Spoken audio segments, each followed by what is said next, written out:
നിക്കോണിന്റെ legendary camera ആയിട്ടുള്ള Nikon F2. ഇത് ഈ ഫിലിംസ് ഒക്കെ ഇട്ടിട്ട് ഷൂട്ട് ചെയ്യുന്ന ഒരു തരം ക്യാമറയായിരുന്നു. പിന്നെ അതിന്റെ പിൻഗാമികളായിട്ട് F3യും F4ഉം F6 ഒക്കെ വന്നു. ഏകദേശം 2004 വരെ തന്നെ വളരെ പോപ്പുലർ ആയിരുന്ന ക്യാമറകളായിരുന്നു നിക്കോണിന്റെ ഈ F സീരീസിലുള്ള ക്യാമറകൾ. അതിനുശേഷം നിക്കോൺ ഇതേ റെട്രോ ലുക്ക് നിലനിർത്തിക്കൊണ്ട് ഒരു മിറർലെസ് ക്യാമറ പുറത്തിറക്കി. അതാണ് നിക്കോണിന്റെ ZF-C. എന്നാൽ അതൊരു ക്രോപ്പ് സെൻസർ ക്യാമറ ആയതുകൊണ്ട് തന്നെ പ്രൊഫഷണൽ ഫോട്ടോഗ്രാഫി രംഗത്തും വെഡ്ഡിംഗ് ഫോട്ടോഗ്രാഫി രംഗത്തും ഒരുപാട് പരിമിതികൾ ആ ക്യാമറയ്ക്ക് ഉണ്ടായിരുന്നു. എന്നാൽ ഉണ്ടായിരുന്ന എല്ലാ പരിമിതികളെയും മാറ്റിയിട്ട് നിക്കോൺ ആ പഴയ റെട്രോ ലുക്ക് തന്നെ നിലനിർത്തിക്കൊണ്ട് പുത്തൻ ടെക്നോളജിയിൽ പുറത്തിറക്കിയിട്ടുള്ള ഒരു ഫുൾ ഫ്രെയിം മിറർലെസ് ക്യാമറയാണ് നിക്കോണിന്റെ ZF. 24.5 മെഗാ പിക്സലോട് കൂടിയിട്ട് വരുന്ന ഈ ക്യാമറയിൽ ആദ്യം തന്നെ എടുത്തു പറയേണ്ടത് ഇതിന്റെ പ്രോസസ്സറാണ്. നിക്കോണിന്റെ തന്നെ ഫ്ലാഗ്ഷിപ്പ് ക്യാമറ ആയിട്ടുള്ള Z9ൽ വരുന്ന എക്സ്പീഡ് 7 എന്ന അതേ പ്രോസസ്സർ തന്നെയാണ് ഈ ക്യാമറയിലും അവർ യൂസ് ചെയ്തിരിക്കുന്നത്. ഇതിനു മുന്നേ യൂസ് ചെയ്തിരുന്ന എക്സ്പീഡ് 6 എന്ന പ്രോസസ്സറിനെക്കാട്ടും ഒരുപാട് പടി ഫാസ്റ്റർ ആൻഡ് പെർഫോമൻസ് നൽകുന്നതാണ് ഈ പ്രോസസ്സർ.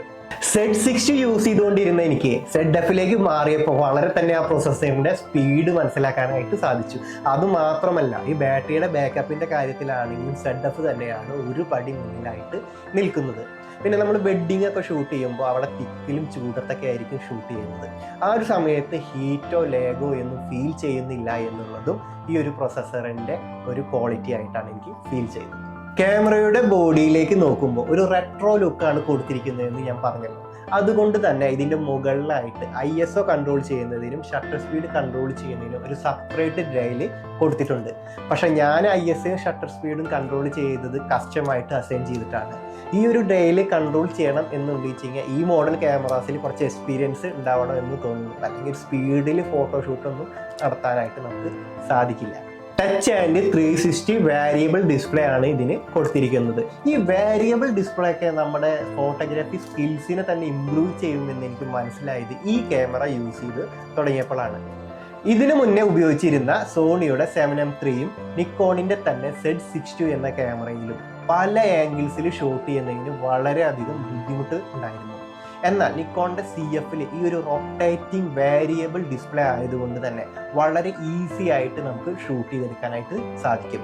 എക്സ്പെഷ്യലി ലോ ആംഗിൾ എന്നുള്ളതാണെങ്കിലും ഹൈ ആംഗിൾ ഷൂട്ട്സുകളാണെങ്കിലും വളരെ കംഫർട്ടബിൾ ആയിട്ട് നമുക്ക് ഷൂട്ട് ചെയ്തെടുക്കാനായിട്ട് സാധിക്കുന്നു. മൈക്ക് പോർട്ടും ഹെഡ്സെറ്റിൻ്റെ പോർട്ടും സെപ്പറേറ്റ് ആയിട്ട് തന്നെ കൊടുത്തിട്ടുണ്ട്. അതുകൂടാതെ ഡാറ്റാസൊക്കെ ട്രാൻസ്ഫർ ചെയ്യുന്നതിനും ക്യാമറ ചാർജ് ചെയ്യുന്നതിനും വേണ്ടിയിട്ട് ഒരു C പോർട്ടും കൊടുത്തിട്ടുണ്ട്. ബാറ്ററി സ്ലോട്ട് താഴെയാണ് വരുന്നത്. ഒരു SD കാർഡും ഒരു മാക്രോ SD കാർഡുമാണ് ഇതിൽ യൂസ് ചെയ്യാനായിട്ട് പറ്റുന്നത്. ഒരൊറ്റ SD കാർഡ് മാത്രമേ യൂസ് ചെയ്യാൻ പറ്റൂ എന്നുള്ളത് ഈ ക്യാമറയുടെ ഒരു പോരായ്മയായിട്ടാണ് എനിക്ക് ഫീൽ ചെയ്തത്. ഈ ക്യാമറ ഒരു റെട്രോ ഡിസൈൻ ആയതുകൊണ്ട് തന്നെ പിടിക്കാനായിട്ട് ഗ്രിപ്പൊന്നും കൊടുത്തിട്ടില്ല. ഇനിയിപ്പോൾ ഗ്രിപ്പ് വേണം എന്നുള്ളവർക്ക് സ്മോൾ റിഗിൻ്റെ തന്നെ ഒരു ഹാൻഡ് ഗ്രിപ്പ് ഈ ക്യാമറ വാങ്ങിക്കുമ്പോൾ അതിൻ്റെ കൂടെ ഫ്രീ ആയിട്ട് തന്നെ അവർ കൊടുക്കുന്നു. ബ്ലാക്ക് ആൻഡ് വൈറ്റിലൊക്കെ ഷൂട്ട് ചെയ്യുന്ന ആൾക്കാരാണ് നിങ്ങളെങ്കിൽ നിങ്ങൾക്കൊരു സന്തോഷ വാർത്തയുണ്ട്. ഇപ്പോൾ ബ്ലാക്ക് ആൻഡ് വൈറ്റിലേക്കൊക്കെ ഒന്ന് ഷിഫ്റ്റ് ചെയ്യണം എന്നുണ്ട് വെച്ചെങ്കിൽ വളരെ ഈസി ആയിട്ട് സ്വിച്ച് ചെയ്യാനുള്ള ഒരു ഓപ്ഷൻ ഡയലിൽ തന്നെ അവർ കൊടുത്തിട്ടുണ്ട്. ബ്ലാക്ക് ആൻഡ് വൈറ്റിലേക്ക് നമുക്ക് സ്വിച്ച് ചെയ്യണമെന്ന് വെച്ച് ജസ്റ്റ് ഇവിടെ തന്നെ ഒന്ന് സ്വൈപ്പ് ചെയ്ത് കഴിഞ്ഞ് വെച്ച് കഴിഞ്ഞാൽ നേരെ ബ്ലാക്ക് ആൻഡ് വൈറ്റ് മോഡിലേക്ക് പോകും. നമുക്ക് ബ്ലാക്ക് ആൻഡ് വൈറ്റിൽ കുറച്ച് ഫോട്ടോസ് ഒന്ന് എടുത്തത് കാണിച്ചു തരാം. ഞാൻ ഇപ്പോൾ കാണുന്ന ഈ ഫോട്ടോസൊക്കെ ബ്ലാക്ക് ആൻഡ് വൈറ്റ് മോഡിൽ ഞാൻ ഷൂട്ട് ചെയ്ത് നോക്കിയതാണ്. ഷൂട്ട് ചെയ്തതിൽ ഇഷ്ടപ്പെട്ട മറ്റ് 2 ഫോർമാറ്റുകളാണ്, ഒന്ന് ന്യൂട്രലും ഒന്ന് സ്റ്റാൻഡേർഡും. നിക്കോണിന്റെ പ്രധാന ഫീച്ചേഴ്സ് നമുക്ക് നോക്കാം. ബാക്ക്ഗ്രൗണ്ടിന്റെ കളർ ചേഞ്ച് ആവാതെ തന്നെ സ്കിൻ ടോണിന്റെ കളർ ചേഞ്ച് ചെയ്യാനായിട്ട് സാധിക്കും. ചില ആളുകളുടെ ഫോട്ടോസ് എടുത്തുകൊണ്ടിരിക്കുമ്പോൾ അവരുടെ സ്കിന്നിൽ മെജന്ത കൂടുതലായിരിക്കും, അല്ലെങ്കിൽ യെല്ലോ ആയിരിക്കും കൂടുതലായിട്ട് കാണുന്നത്.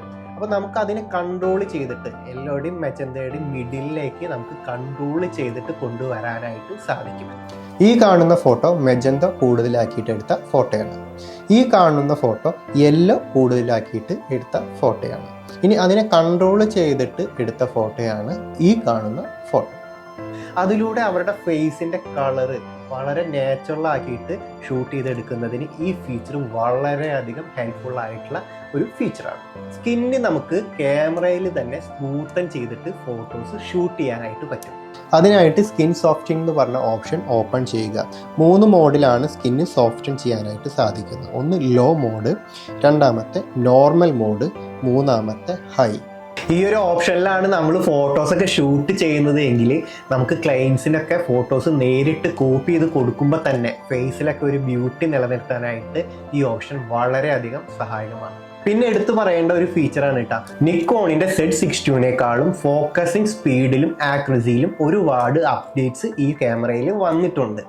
അപ്പോൾ നമുക്ക് ഈ ക്യാമറയുടെ ഫോളോ ഫോക്കസ് എങ്ങനെയാണ് വർക്ക് ചെയ്യുന്നത് നോക്കാം. അപ്പോൾ ഞാൻ ജസ്റ്റ് ഒരു ലൈറ്റ് ഇല്ലാതെ കുറച്ചൊരു ലൈറ്റ് കുറഞ്ഞിട്ടുള്ള ഭാഗത്താണ് ഇപ്പോൾ ഇരിക്കുന്നത്. അപ്പോൾ അവിടുന്നാണ് നമ്മൾ ഒരു ഫോക്കസിങ് കൊടുക്കുന്നത്, ഫോളോ ആയിട്ട് കൊടുക്കുന്നത്. അപ്പോൾ അവിടുന്ന് നമ്മൾ ജസ്റ്റ് ഇറങ്ങി പുറത്തേക്ക് ഇറങ്ങിയിട്ട് നോക്കുമ്പോൾ ഫോളോ പിടിക്കുന്നുണ്ട്. ഇപ്പോൾ ഈ ഒരു എലമെൻറ്റ്സ് ഒക്കെ ഉണ്ടല്ലോ ഡോറിൻ്റെ, അപ്പോൾ അതിൽ നിന്നൊക്കെ തട്ടിയിട്ട് മാറുന്നുണ്ടോ അതോ ഫേസിലേക്ക് തന്നെയാണോ നേരെ ഫോക്കസ് വരുന്നത് എന്നാണ് ഇപ്പോൾ ചെക്ക് ചെയ്തത്.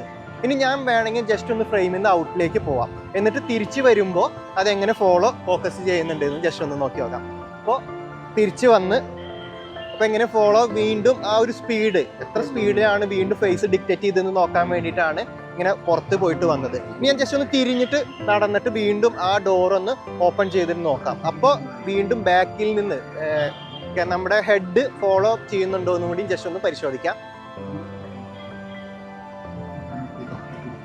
വീണ്ടും ഫ്രെയിമിലേക്ക് വന്നപ്പോൾ ഹെഡിൽ നിന്ന് ഫേസിലേക്ക് കിട്ടുന്നുണ്ടോ എന്നാണ് ഇപ്പോൾ ഞാൻ പരിശോധിച്ചത്. അത് കഴിഞ്ഞിട്ട് വീണ്ടും ഈ കാറിലേക്ക് ജസ്റ്റ് ഒന്ന് കയറിയിരിക്കാം. ഒരു ഡാർക്ക് സൈഡിലേക്കാണല്ലോ വീണ്ടും കയറുന്നത്. അപ്പോൾ ഡാർക്ക് സൈഡിലേക്ക് കയറുമ്പോൾ ആ ഫോക്കസിങ് ഷാർപ്പ് ഉണ്ടോ എന്ന് ജസ്റ്റ് ചെക്ക് ചെയ്യാൻ വേണ്ടിയിട്ടാണ് ഡാർക്ക് സൈഡിലേക്ക് വീണ്ടും കയറിയത്. അതായത് ലൈറ്റിൽ നിന്നാണല്ലോ ഇപ്പോൾ നമ്മൾ ഡാർക്ക് സൈഡിലേക്ക് കയറിയത്.